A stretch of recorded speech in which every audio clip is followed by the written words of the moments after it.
La preuve peut être définie comme ce qui persuade l'esprit d'une vérité.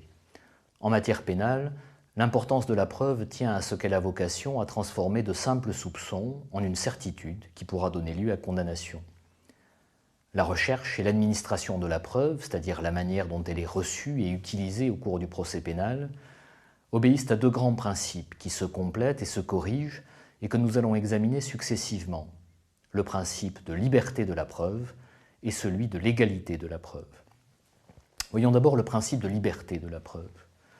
Le recours à la notion de liberté ne doit pas induire en erreur. Tous les moyens de preuve ne sont pas recevables devant un juge. Comment faut-il dès lors le comprendre? Il signifie en réalité que la prévisibilité légale d'un mode de preuve n'interdit pas de recourir éventuellement à un autre mode de preuve.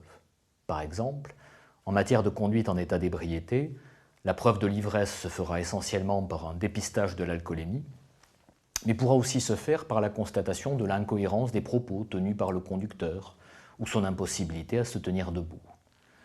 Le principe de liberté de la preuve est également induit par le fait que le juge appréciera la preuve, librement rapportée, selon son intime conviction. Ce mode d'appréciation de la valeur probante des modes de preuve permet d'en admettre plusieurs, dont la valeur n'est pas préfixée. La loi ne propose pas une organisation figée des modes de preuve, mais les envisage dans une classification assez schématique.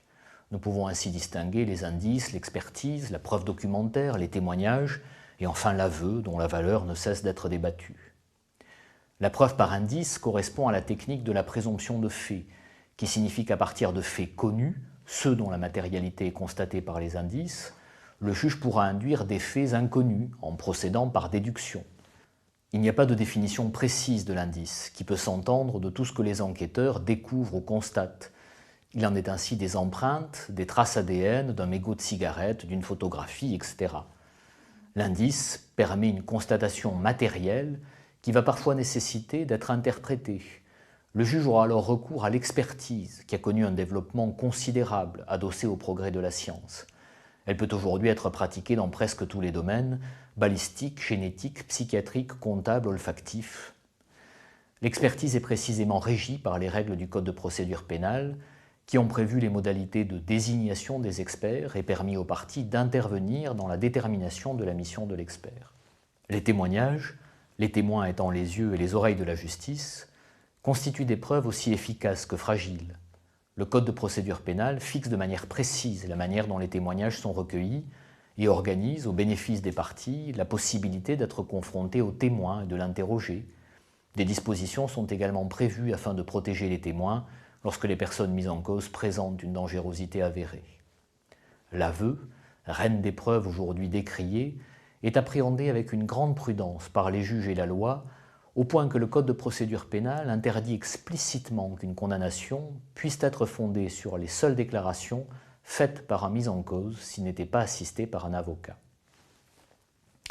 Voyons maintenant le principe de l'égalité de la preuve. La recherche et l'administration de la preuve doivent se faire dans le respect des dispositions du Code de procédure pénale.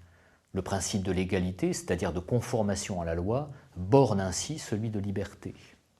L'idée est que la recherche de la preuve, aussi déterminante soit-elle pour la manifestation de la vérité, ne doit pas se faire dans n'importe quelles conditions et à n'importe quel prix.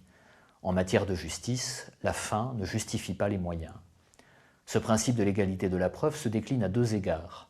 Il protège la dignité de la personne accusée et contraint la loyauté du procédé utilisé. Quant à la dignité de la personne accusée, le principe de l'égalité interdit le recours à des moyens dégradants, attentatoires à l'intégrité physique ou morale. Cela n'a pas toujours été le cas. La torture a été utilisée dans des temps presque anciens et l'est encore par des régimes politiques totalitaires. Quant à la loyauté du procédé utilisé, le principe de l'égalité interdit le recours, par les autorités publiques, à la ruse et au stratagème. La jurisprudence, dans un souci de pragmatisme, introduit ici plusieurs nuances, notamment en admettant des méthodes d'enquête adaptées à l'efficacité de la lutte contre la criminalité, les interceptions téléphoniques, la géolocalisation, la captation d'images, la sonorisation de lieux privés sont des procédés autorisés, mais encadrés par des règles strictes. Une limite est clairement fixée par la jurisprudence qui sanctionne ce qui relèverait de la provocation policière. Il faut ici aussi faire preuve de nuance. Les procédés tendant à provoquer la commission d'une infraction sont prohibés, ceux tendant à établir l'existence d'une infraction préexistante sont autorisés.